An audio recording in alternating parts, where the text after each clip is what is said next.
మన దేశంలో రాజులందరూ బలవంతులే, కానీ ఒకరితో ఒకరు స్నేహం లేకపోవడం బలహీనతగా మారింది. అదే పరాయి దేశస్థులు మన దేశంపై దాడి చేసి, పాలించడానికి కారణమయ్యింది.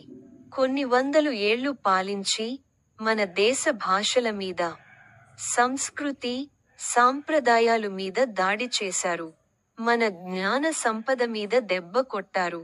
మన దేశంలో 4,000కు పైగా భాషలు ఉన్నాయి. అందులో కొన్ని భాషలు కనుమరుగయ్యే స్థితిలో ఉన్నాయి.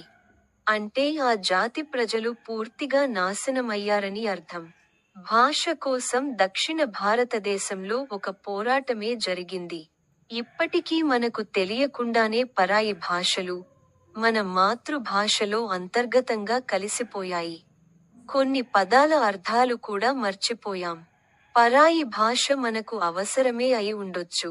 కానీ మన మాతృభాష ఏమాత్రం పనికిమాలినది కాదని గుర్తుపెట్టుకోవాలి. మన మాతృభాషలోనే మన జ్ఞానం ఉంది. మన జాతి మనుగడ ఉంటుంది. మనకంటూ ఒక భాష, సంస్కృతి, సంప్రదాయం ఉంది. వాటిని మర్చిపోతే మన జాతికి మనమే ద్రోహం చేసినవాళ్లమవుతాం. మాతృభాషను ప్రేమిద్దాం. పరాయి భాషలను గౌరవిద్దాం. అంతర్జాతీయ మాతృభాషా దినోత్సవ శుభాకాంక్ష